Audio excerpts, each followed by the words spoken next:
сука! Пидорасы, на!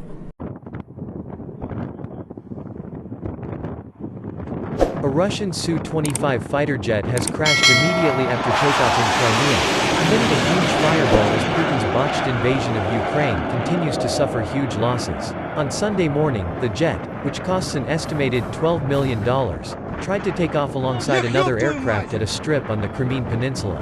After lifting off from the runway, it veered sharply towards the left and then plummeted towards the ground, emitting a huge cloud of black smoke. The Ukrainian Ministry of Defense said, Sunday morning in Crimea.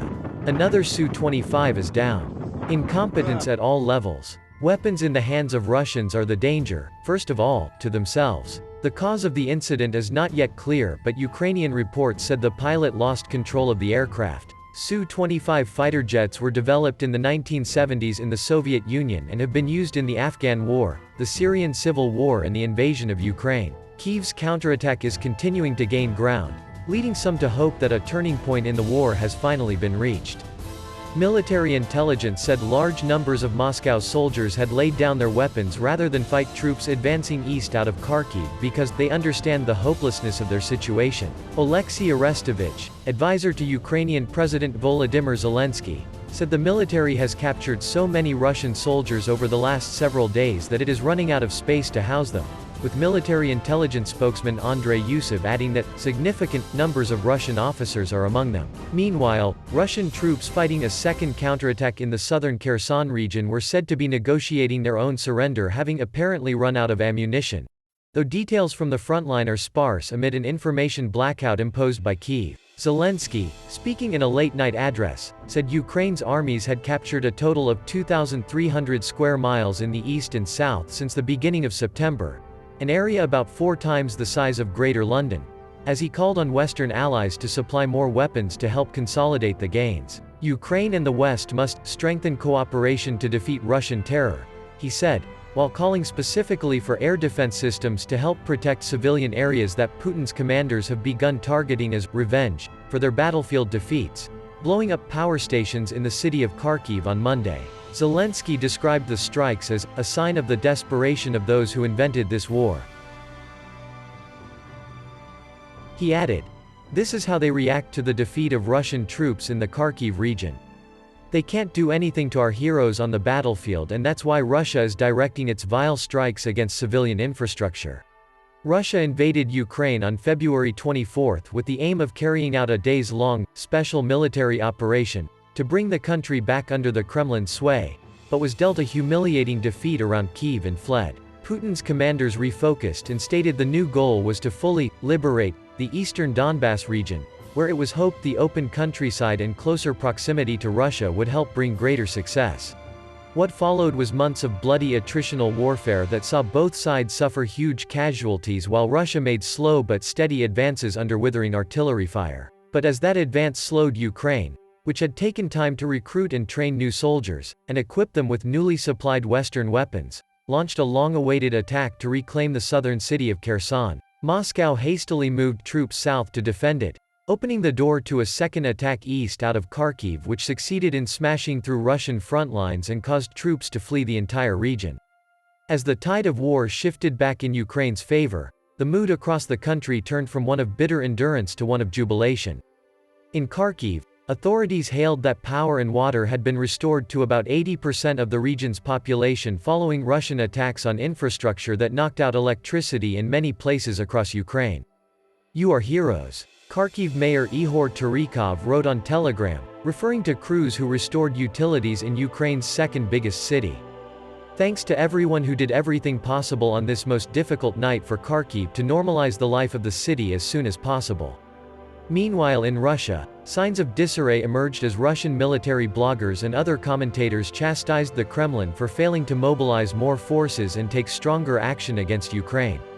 Russia has continuously stopped short of calling its invasion a war, instead describing it as a special military operation, and relying on a limited contingent of volunteers instead of a mass mobilization that could spur civil discontent and protest.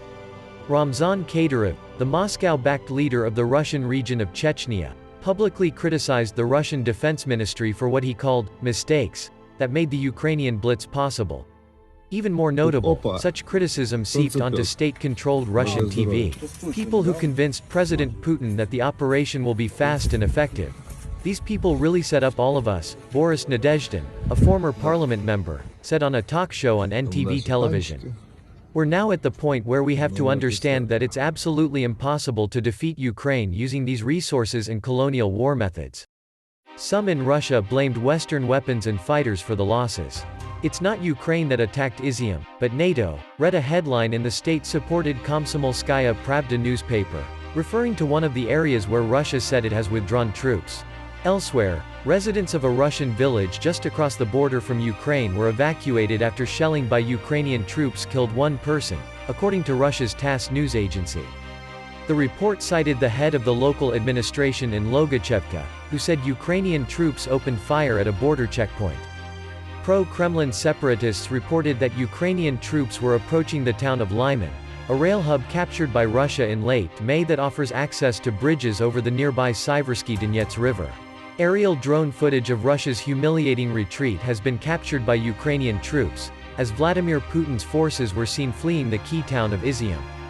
The moment of Russia's desperate retreat from its front line in Ukraine has been captured in astonishing footage. Ukrainian troops tracking the Russian withdrawal released video of the moment several Russian tanks and vehicles fled Izium. It marks the most significant Ukrainian advance since Russia withdrew from areas around Kyiv in April. Izium had been used by Russian forces as a launchpad for attacks in Donetsk. Bild journalist Julian Ropka tweeted, "Pictures for eternity. The defeated Russian army flees southern Kharkiv Oblast over the river Oskol. This is the army, fleeing #Izium. I would guess, this is an agreed-upon withdrawal route." The latest #Russian army map shows, Russian invasion forces withdrew to the river Oskol and abandoned all positions west of it. On Saturday, Ukrainian MP Oleksiy Goncharenko said that Izium had been liberated in half a day after Russians spent 1 month to take it in spring. Other videos posted online showed the rushed Russian abandonment of the formerly occupied territory. Clips on social media from recently recaptured towns and villages illustrate the scale of the humiliation, showing military hardware and ammunition left behind by fleeing Russians. Ukrainian politicians also shared morale-boosting videos of the country's soldiers raising the national flag in various towns and villages. This comes as Russia admitted it has withdrawn from several key occupied settlements, marking a decisive triumph for Ukraine. The Institute for the Study of War said Ukraine has retaken more territory in 5 days than Russia had taken since April. General Valery Zaluzhny, the commander-in-chief of Ukrainian forces, said on Sunday that Ukraine had regained control of about 3,000 square kilometers of land since the beginning of September. The colossal advance means Ukraine's forces have tripled their gains in just 48 hours. Ukraine's President Volodymyr Zelensky said the next 3 months would be critical in determining the outcome of the war. Ukraine's foreign minister, Dmytro Kuleba, hailing the victory said, "And so I reiterate, the more weapons we receive, the faster we will win, and the faster this war will end." On Saturday, Ukraine's military also confirmed it had seized Kupiansk, a vital eastern supply hub for Russian forces. Russia's defense ministry has scrambled to justify the retreat, claiming that the collapse of the front line would allow Russia to regroup. Thank you very much for watching. We hope you enjoyed this episode. Don't forget to hit the like and subscribe button so you can be alerted to our next video. We'll see you again soon on Warzone.